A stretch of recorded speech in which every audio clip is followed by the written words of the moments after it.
Último bloque aquí en Para Toda Mujer. Continuamos con la doctora Eugenia Gauna. Doc, decíamos que bueno, lo que habíamos hablado, que en el 2000 fueron los últimos casos que se habían registrado acá en el país. Por eso es la importancia de la vacunación también, ¿no? Exactamente. En realidad, hasta el año 1963, la Argentina más o menos tenía entre 2 o 3 brotes epidémicos que causaban las muertes. Y es ahí cuando se empieza a introducir la vacuna del sarampión, primero en una campaña y después se la hace obligatoria en el Programa Nacional de Vacunación. Entonces, podemos decir que a partir del año 72 empiezan a reducir los casos de sarampión. En el año 2000, más o menos se presentaron 500.000 de muertes por sarampión en todo el mundo y en el año 2016 se llega a 90.000. O sea que la vacuna, que es el único tratamiento para el sarampión, o sea que hay que prevenirlo, porque el sarampión, al ser una enfermedad viral, es muy difícil de combatirla y muchas veces produce las complicaciones en el oído, en los pulmones, otitis, neumonía, que es de lo que se puede llegar a morir un paciente que esté inmunológicamente indefenso. Bien, o sea que del sarampión una persona se puede morir. Exactamente, se puede morir por las complicaciones. Bien. Y vamos a hacer tratamiento, pero para las complicaciones que tenemos, para la otitis, para la neumonía, bajo la fiebre, pero no voy a hacer el tratamiento contra el sarampión. Lo único que existe para eso es la vacuna del sarampión. Bien. Que si uno se pone a ver, tiene un costo de menos de $1 y es altamente efectiva. O sea que no había excusas para no vacunar a los chicos. Bien, y ahora en octubre, nos decía la doctora Florencia Coronel, comienza una nueva campaña justamente para prevenir esta enfermedad. O sea que, como decía, no hay ningún tratamiento para el sarampión sin para las complicaciones. Otitis, ¿cuáles son las otras complicaciones? Neumonía. Bien. Deshidratación por diarrea. Bien. Y cuando de repente ingresa el virus, ¿cuánto tiempo está el virus en el cuerpo? ¿Se manifiesta y cuánto tiempo sale, demora, digamos, en salir ese virus o en morirse ese virus? Yo puedo contagiarme del virus entre los 7 y 21 días que he tenido contacto con una persona. Bien. El virus fuera del organismo puede llegar a durar 2 a 4 horas vivo. Pero al estar, esto es una enfermedad que se contagia de persona a persona, no hay aquí... Como decías, con un estornudo. Exacto, con la tos. Compartimos un vaso. Exacto. No hay animales, no hay mosquitos, no hay perros. Esto es de persona a persona. Bien. Entonces, yo puedo tener contacto con vos y recién a los 14 días empezar a manifestar el exantema, la fiebre. Y una vez que manifiesto el exantema, puedo seguir contagiando entre 4 a 7 días más. Por eso, una persona sospechosa de un sarampión se debe realizar ciertas pruebas y se lo debe aislar. Bien. Si ese caso sucede que por otra razón el paciente está internado en un hospital, tengo que hacer un aislamiento. Bien. Ahora, si es un niño que ha consultado, lo mejor es devolverlo a su hogar con los controles que la mamá le realice, no ir ni al jardín ni a la escuela y mantenerlo en controles diarios con el pediatra. Bien.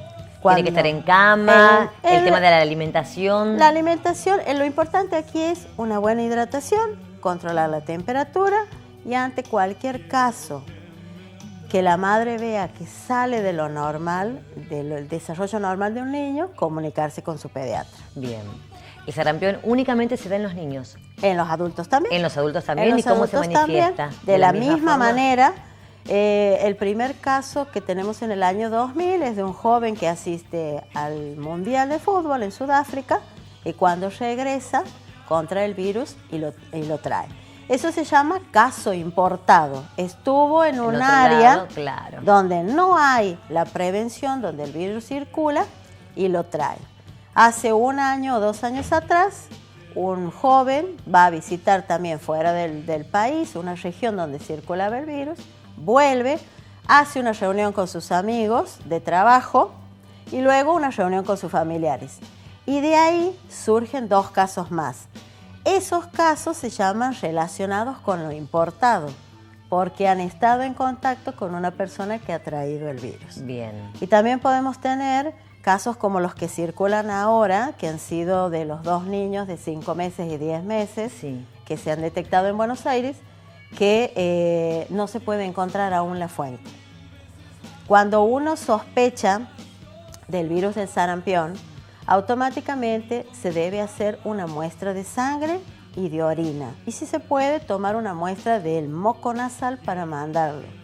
Nosotros lo podemos hacer en la provincia, se lo toma en los hospitales públicos, se lo envía al ministerio y el ministerio se encarga de enviarlo a Buenos Aires, al Instituto Malbrán, quien es el que analiza. Bien. Si da positivo, se afinan un poco los diagnósticos para saber qué tipo de virus es, porque cada uno tiene como una procedencia. Bien. Entonces, una vez que uno da como positivo ese caso, empieza a estudiar en forma más fina y podemos determinar si ese virus puede haber venido de Honolulu, de Malasia. Claro. Entonces uno empieza a buscar, así como aparecen en las películas. Sí. Si yo por ejemplo, ha habido un caso de un bebé que ha estado compartiendo la sala de espera de un vuelo de Tailandia y ahí se contagia. Entonces se empiezan a buscar a todos los que puedan haber tenido contacto con esa persona bárbaro. Para poder hacer el bloqueo. Bien. Y el bloqueo que se hace con los convivientes es completar el esquema de vacunación. Un niño hasta los 5 años debe tener la dosis que se coloca al año de vida. Así es. Y se hace un refuerzo, por eso la doctora Coronel hablaba de la campaña que va a salir próximamente, seguramente en octubre o noviembre. Sí. Y los chicos a partir de los 5 años se pueden colocar la vacuna de la triple viral. Bien, aclaradísimo. Y la última pregunta con respecto al sarampión, Doc. Una persona que tuvo sarampión, ¿se puede contagiar nuevamente en adulto? No, directamente no. Ya dejas la como inmunidad. varicela, como las... no se puede. Deja la inmunidad como deja la vacuna.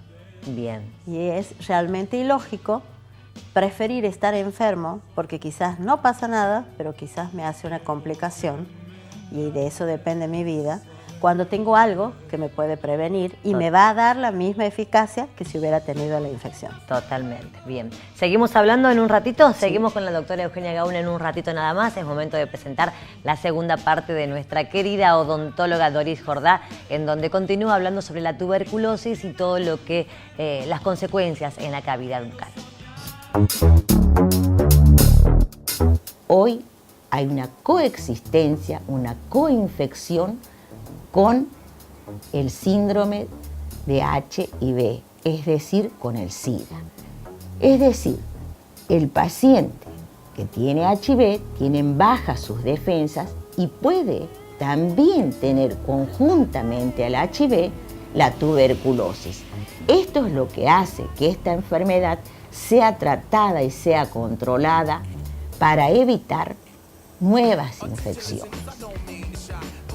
Y hablamos de la tuberculosis y decimos que hay una primera etapa, una primoinfección.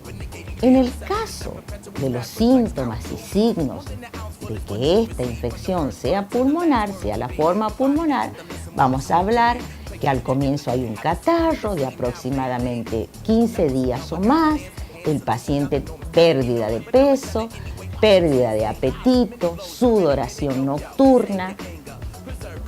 Y las extrapulmonares, la parte general, también la sintomatología es muy parecida. Ahora, en esta primoinfección, cuando ocurre en la mucosa bucal, ¿cuál sería la sintomatología? ¿Cuál sería la lesión? La lesión sería una úlcera. ¿Esta úlcera dónde se ubica? En labio, en lengua y en mucosa yugal. Esta úlcera, que es poco sangrante su fondo, que es algo superficial, también va a cursar con una adenopatía satélite. ¿Qué significa esto? Que hay una inflamación de los ganglios próximos a la región y estos ganglios se encuentran aumentados de tamaño, rápidamente aumentan de volumen, también se reblandecen, se abren, es decir, se ulceran y cicatrizan. Esto sería la primoinfección.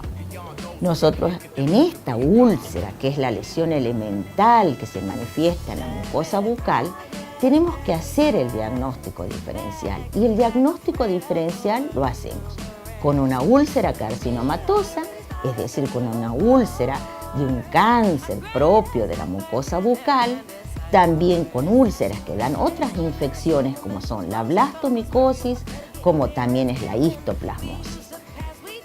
Pasamos después de un tiempo, de meses o años, al secundarismo, es decir, al segundo periodo de la tuberculosis. La lesión en boca son las mismas, son estas úlceras donde nosotros, para hacer su diagnóstico preciso, debemos hacer el estudio anatomopatológico, es decir, el estudio que determinará que se trata de una úlcera tuberculosa. Bueno, pasamos, como es una infección, a su tratamiento. Con el tratamiento se van a dar antibióticos de primera línea durante 6 a 9 meses. Estos antibióticos ya están normatizados por el Programa Nacional de Lucha contra la Tuberculosis, que nos van a asegurar este medicamento la curación del enfermo. También es muy importante que el recién nacido, cuando salga antes de salir de la maternidad, tenga colocada la vacuna BCG, Bacilo Calvin Guerin, para evitar prevenir una meningitis tuberculosa. También se debe de estudiar a los contactos, a las personas que han estado en contacto con el paciente enfermo de tuberculosis. Y por último, como siempre diremos en prevención, el paciente que tenga úlceras, cambio de color, ulceraciones en su mucosa bucal debe concurrir al odontólogo general o al especialista en estomatología para que dé un diagnóstico y un tratamiento correcto. Muchas gracias a nuestra doctora Doris Jordá. Y llegamos a los minutos finales. Antes de despedirnos, obviamente, Doc, un cierre con respecto al sarampión. Lo más importante. Sí. La vacunación. Bien. Reforzar, completar el carnet de vacunas, recordar que el niño debe vacunarse al año de vida, que es una vacuna que va en el brazo, intramuscular, no da fiebre, no da dolor, que se debe reforzar a los 5 años o el ingreso escolar. Y si voy a tener que viajar a una zona donde puede haber habido una catástrofe o donde el esquema de vacunación no es tan completo como lo es en Argentina, y eso hay que destacar, puedo hacer la dosis de refuerzo del sarampión. Bien. ¿Una persona mayor de 65 años se puede vacunar? No es necesario, porque esa persona supuestamente en algún momento de su vida tuvo circulación, o sea, tuvo contacto con la circulación, sí, hasta que se coloca la vacuna dentro del programa, que es en el año 72. Bien, perfecto. Doctora, un placer tenerla acá en el programa. Muchísimas gracias. La doctora Eugenia Gauna con nosotros, y llegamos a los minutos finales aquí en Para Toda Mujer. Un placer compartir con todos ustedes. Nos vamos a despedir hasta la próxima semana.